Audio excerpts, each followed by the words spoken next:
Hello, and welcome to Healing Now. My name is Dehumanization, and I'll be your host in this program. This program that's dedicated to sharing information, educating, creating discourse, and getting to understand at a root basis where we are in America and how we got here on the level of racial crisis and conflict. In the last episode, which was entitled Dehumanization and the Root of Hatred, I spoke briefly about the plantation culture and the dehumanization of African people as they were enslaved on the plantations, and what was done on a psycho-emotional level to strip them of their sense of selves so that they could be subjugated, and how that subjugation impacted just all of the dynamics of how people on the plantation, white and black, interacted. It's a deep and pervasive injury that was done to all people, not just the enslaved. In this episode, I want to continue on, but really talking specifically about the impact of the dehumanization process of black people on whites. I have some artifacts that I'm going to show. A few of them are unpleasant, and what I did do was block out parts of the images so as not to offend or inflame. I don't know if, how appropriate it is for social media platforms, but a point needs to be made, something needs to be shown to help generate real understanding of how this process of hate was inculcated into so many people and has persisted. What I have here is a lynching. And obviously, like I said, I've obscured the victim. But what I want you to take note of is that this is right outside of a church. I don't know that I need to elaborate or speak at length about the conflict in that, to say that you're a Christian, but to do this. But what does it do to the psyche, to the mentality of the white churchgoer when this is outside of their religious institution, that this is okay? It's not okay.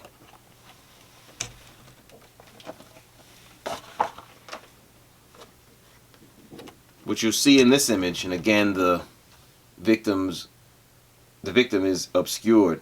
What I want you to take note of is really at the bottom of the screen. Look at the children.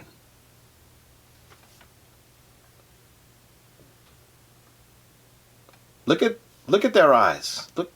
Look at the expressions on their faces. What's happening? What's being done to this child? What's being put in his or her mind? What's being embedded that this person hanging from this tree is deserving of this because they are less than human?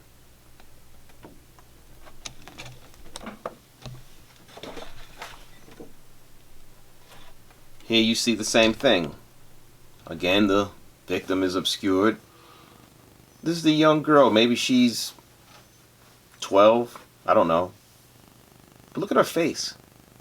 She's actually smiling.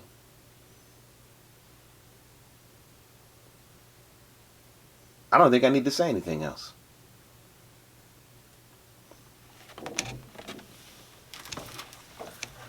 And lastly, this. I don't know how well you can see, but what's occurred here, first of all, there are hundreds of people here. Mostly men, but if you could see closely, there are plenty of children and women in this crowd. And what has occurred here, if you can see the rope that's hanging from the tree, is that a black man was not only hung, but then he was set afire. And you can actually, if you look closely enough, you'll see someone hosing him down, putting out the fire. This is what you do on a afternoon. The whole town gathers, hunt by the hundreds.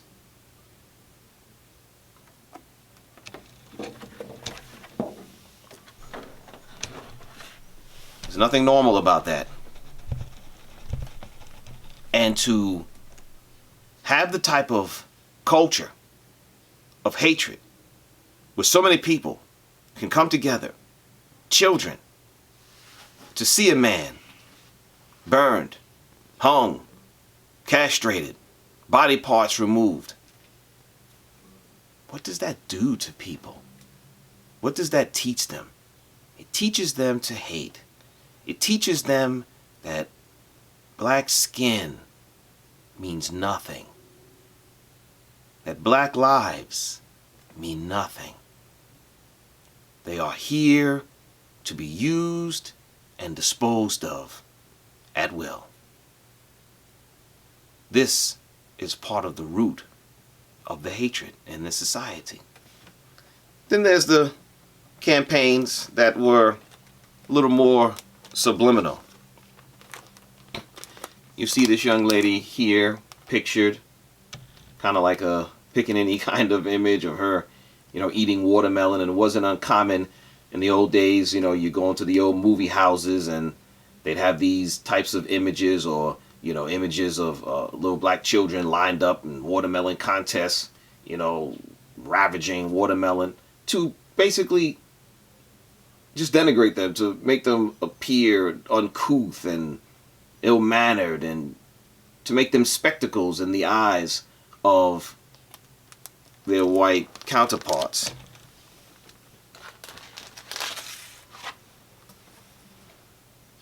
What you have here,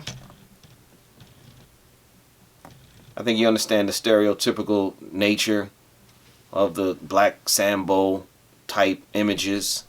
This is a fan. This is the type of fan that you would get at a restaurant or a church, or where these types of things are utilized. And on the back, where the menu is listed, if you can read it, it says the Coon Chicken Inn. This is what was embedded in people. This is what was instilled. Check out this advertisement for Darky toothpaste. So what goes into this? What's the purpose of this? To make the black man appear to be a buffoon, a spectacle, something to be laughed at.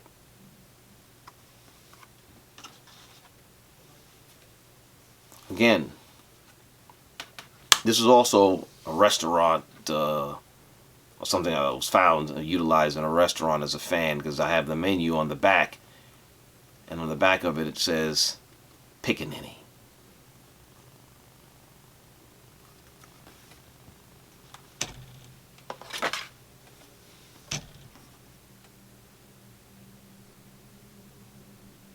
Smoking Joe's restaurant. So this was just part of the daily life in America of people who went into restaurants and places of business and churches and whatnot, and these types of things were normal.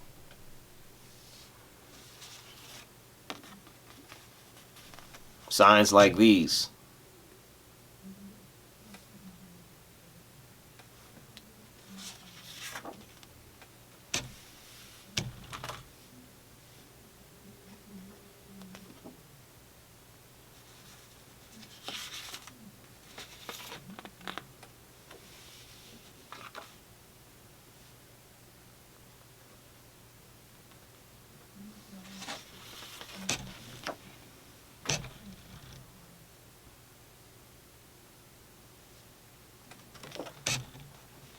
And this is my worst favorite.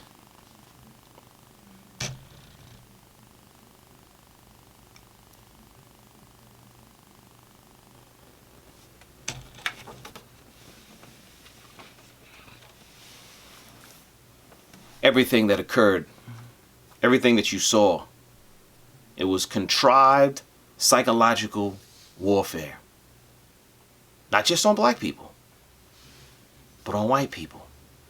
Because those who controlled things and have controlled things, they wanted to instill in the consciousness of white people that black people are not to be viewed on the same level of humanity as yourselves.